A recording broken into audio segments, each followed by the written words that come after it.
What's up, GSD for JP in the house. I'm on my way to Wakayama to do 3 more classes. As you can see, it is raining. This is the, what is it called? Tsuri, or something like Sri or something like that. I forget what it's called.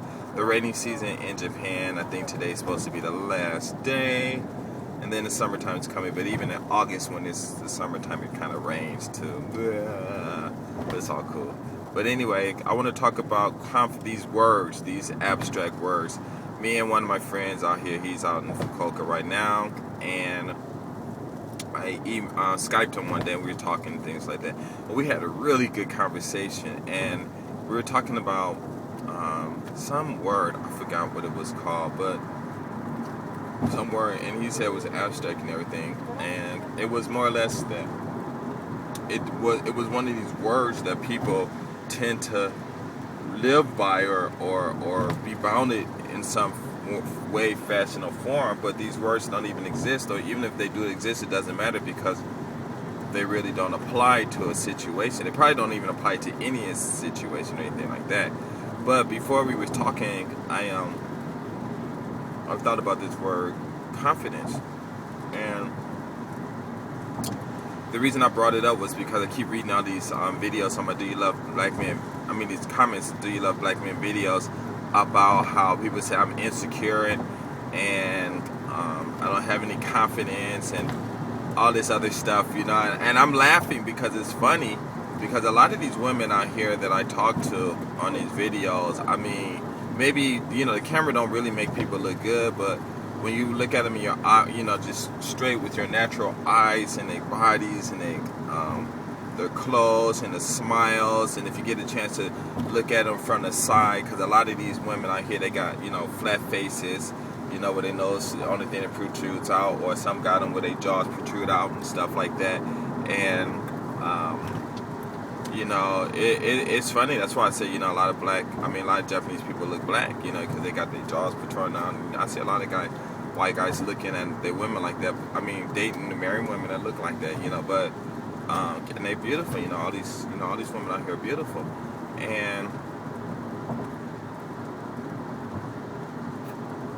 I went silent because I kind of forgot what I was talking about. Oh, so anyway, when it talks about those words and things, I started laughing because when you think about it, these women are women that I don't know.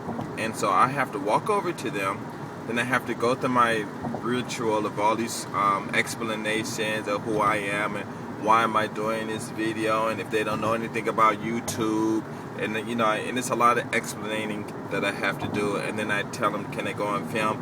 And then when they do, one thing I do caution them about is, what about your parents? If they happen to see these, or people at your work, are they going to get upset? Because if it's going to bother you anytime later in the future or anything like that, then I don't want to put this up. And I do explain that, and they're like, no, it's okay.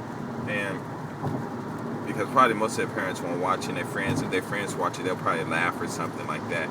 So I'm like, okay, fine. And then I talk to them and I ask them these questions and things like that. But that you talk about this confidence, and they say I'm insecure, but how many people actually would just walk up and even say hi to these women when they walk by? It's really interesting, and it takes, well, we say, quote unquote, in Western society or whatever society that, well, I won't say other because I don't really know too much about them, but I'll say in Western society that it takes a lot of confidence. You have to build up your security, your self-confidence. You have to be secure when you approach a woman and things like that. And that's kind of why I made that video about picking up women for dummies and stuff. And it's kind of funny. When you think about it, how much security or how secure I need to be to walk over to a woman, to walk towards a woman. There's no security. Only thing I need to be secure about is that my legs are working, maybe, but that's about it, And to open my mouth and say hi to a woman, how much confidence? I want to say confidence when I use the word confidence. Do you need to open your mouth and just say hi, regardless of how she's feeling, whether she talked to you or not? After those other feelings are just responses to her responses, but they're the reactions to her response or to her statement, or even if she don't say anything, and then you might feel bad. But to walk over to a woman and say hi, you don't need any confidence for that. It's just something either you do or you don't do it. And a lot of people use these words, confidence and secure, and all it does is you just psyching yourself out, and those words don't really appear. It's like when you go in for a job interview, they got all these ways of how to take on an interview and things like that. And I think I've been to a couple of these consultants, a couple of meetings, and they said something that's really interesting. They said when you go for a job, you should know your own skills and you should sell yourself, and you shouldn't just work for a place that you just because you want to be there. I mean, not because you want to be there, but because you need a job or anything. You need to want to be there, and then also you need to find out about that company and see if they want the type of person that you are there and things like that. Hopefully that came out right. Man, it seemed like I took the wrong way. I guess I'm okay. And so, like, when you go into an interview and things like that, people say, well, do you have enough confidence that you can be successful in this interview? And you don't need confidence or nothing. All you got to do is know the answers they're going to ask, know your job, know your skills and things like that. And then if they ask anything personal, I mean, if you know yourself, if you know thyself, then you can answer those questions. Some things you might not want to answer, some things you do. But it has nothing to do with confidence. Okay, I'm going there, I'm gonna be confident about this interview. And where's the confidence at? I mean, you walked in a place. Where do you need this confidence at? They're going to ask you a question. You're going to answer it or you won't answer it. And that's it. There's no confidence in it. There's nothing. It's just a couple of, just something that you have to do. Now, whether you answer the question correctly, well, that depends on the type of question that they ask you.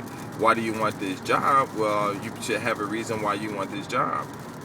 Or if they ask you, well, how do you think you can improve this company and make it better? All these silly questions they be asking and stuff. And of course, you're going to have to be able to, how can I say that? You'll have to be able to answer those questions, but it has nothing to do with confidence. Like I worked at Venice Skills Center, and when I was living in Venice, it's gone now. And I was doing this electronics thing. I think I was 19 at the time. And I was living at that time, had moved out of Venice and was living on 4th Street and Ocean Park Boulevard.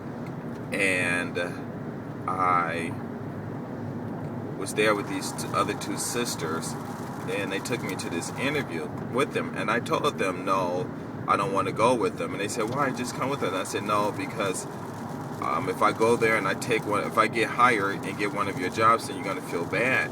And I'm going to feel bad, because I wasn't really worried about finding a job, because I know how to deal with people even at that age, and I'll find work. Matter of fact, I'm kind of going off the subject, but there were these guys, I think they were Ethiopians, and they're real cool, and I don't know where I met them, maybe at Santa Monica Community College, SMC, and one of the guys was like real cool with me and stuff, and he had an apartment, and he told me that they were going to move soon.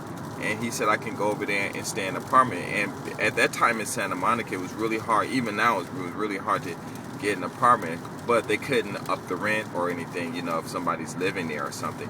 So all they do is they just put my name, I'll move into the apartment, and they'll move out. And because I'm still there, the manager can't do anything. And I think the rent was at that time was like $350, which I don't know how in the world they got rent that low at that time in Santa Monica. But maybe it could have been there. But I thought it was kind of low. Compared to the other places where these other people lived at and stuff. But I wasn't sure about about a few things, and so I just told them no. But I've had a lot of opportunities, so I wasn't really worried about getting a job. However, we went there, and one thing I know about being with people, or at least living in those white neighborhoods anyway, that I learned is that most white people, middle class, upper middle class to rich, I don't know about middle class, but I know the upper middle class to rich and wealthy, they usually do not say anything when you do something if